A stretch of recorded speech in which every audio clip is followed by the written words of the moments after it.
Hello guys, and welcome back to Twins Weekly, where every Wednesday we're going to go over and review Twins happenings that occurred in the last week, month, year, whatever I'm feeling. So today we're going to be going over the Minnesota Twins draft.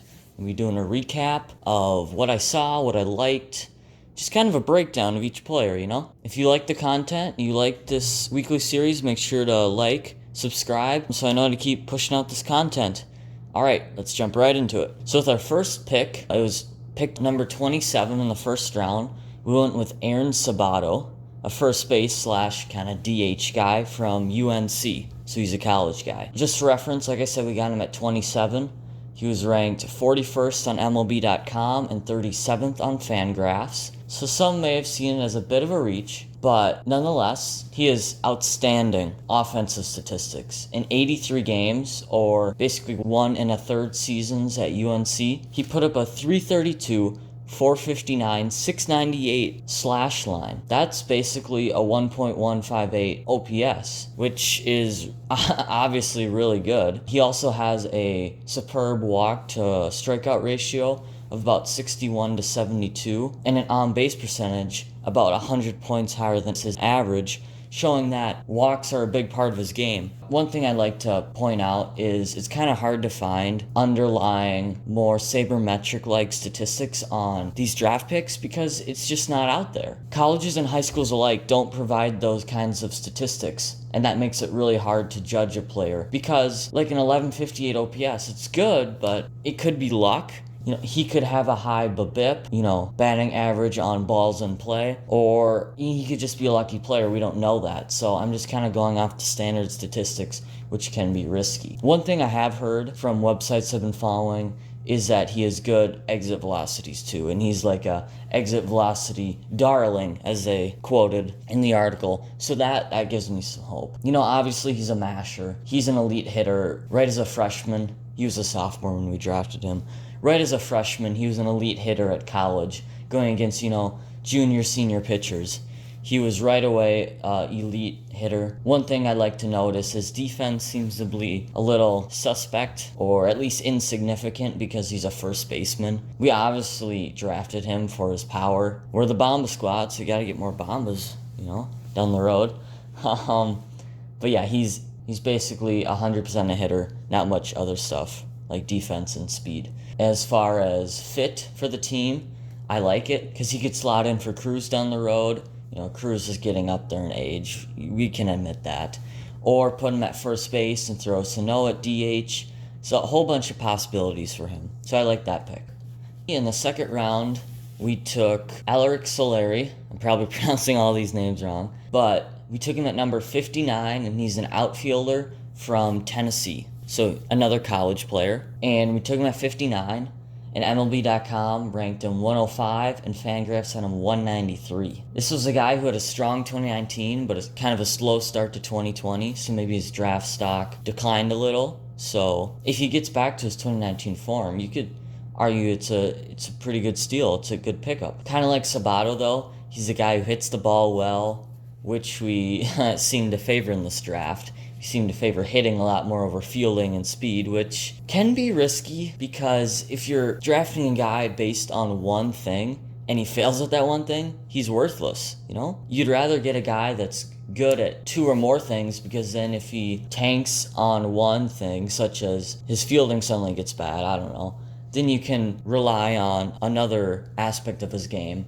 like hitting or speed, to not tank his value as much. So like I said, he was a really good hitter. He had over 1,000 OPS at Tennessee in 76 games played. But once again, defensive questions. He has a weak arm, so he wouldn't be a center fielder, right fielder. He'd kind of have to be a left fielder. For fit for the team, it doesn't hurt to get an outfielder. We already have quite a bit of outfielders in our top 30 prospects list.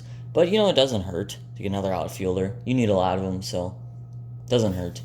One thing I'd like to point out is if our selections kind of seem like reaches at this point, and even the next pick sort of feels like a reach, it's probably because we had a limited draft pool from the Maeda deal, where we lost the 66th overall pick, and the Donaldson pickup, where we lost a third rounder.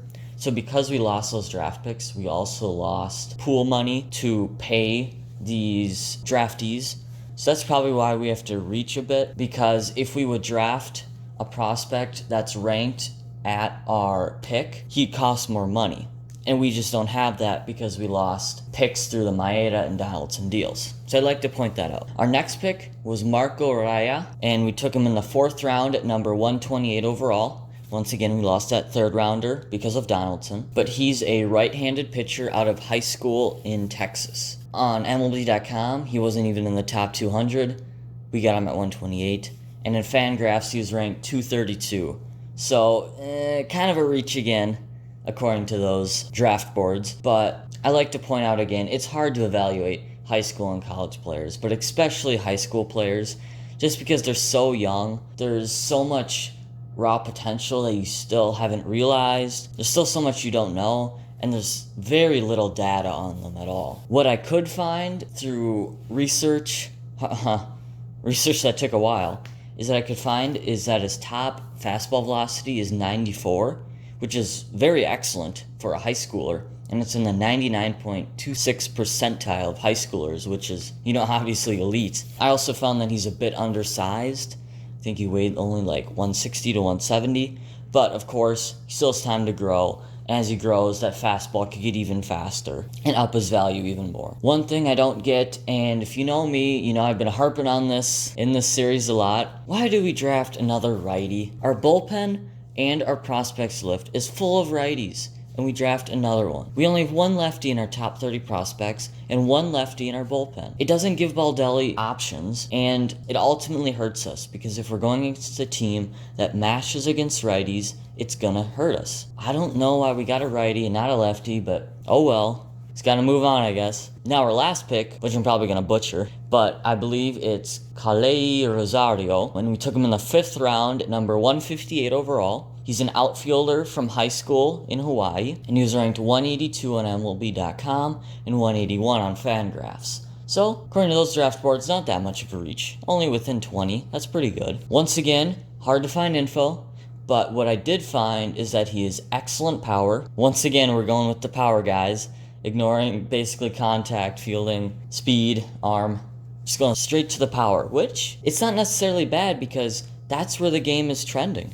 If you look at the past few years, more home runs are being hit. Teams are valuing those guys. I mean, just look at Joey Gallo. Now, he took a step forward last year with a better average, stuff like that.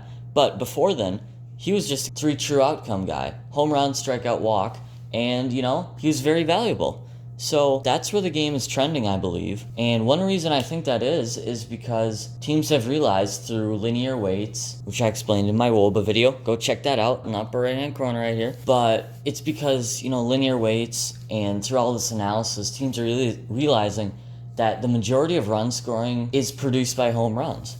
So why not have guys that hit more home runs, because that's where the majority of run scoring comes from. It makes sense.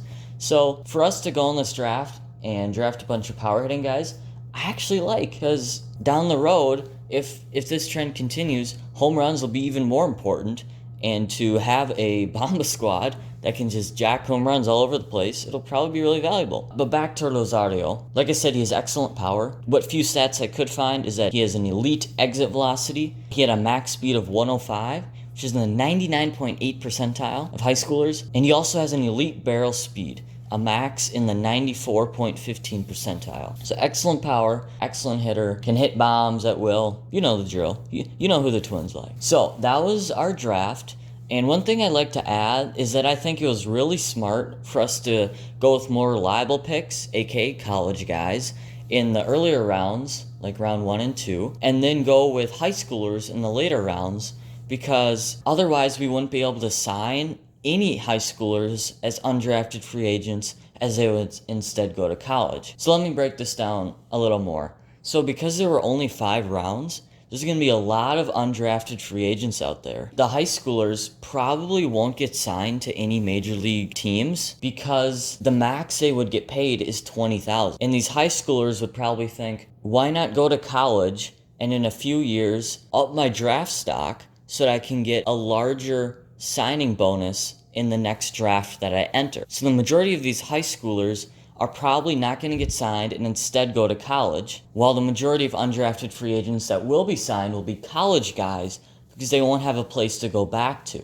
So they'll be like, okay, I'll join a team because why not? I don't, have any other place to go. I already finished college, or I only have 1 year left. So I think it was smart that we went with reliable picks in the beginning, because that's what you always want to do. But in the later rounds, we took high schoolers with a lot of potential, but, more risky picks, because we're not going to get any high schoolers in the undrafted free agency that occurs after the draft. We're going to get more college guys.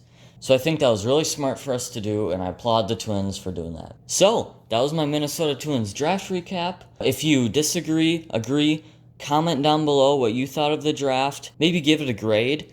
If I had to give this a grade, I think I would go with a B. It's not an A because we only drafted kind of one-dimensional guys, but it's not a C because, like I said, home runs are important now. So that's good, and they are elite hitters. So I would go a nice solid B. Let me know down in the comments what you would give this team. Yeah, make sure to like and subscribe if you like the content. And yeah, see ya.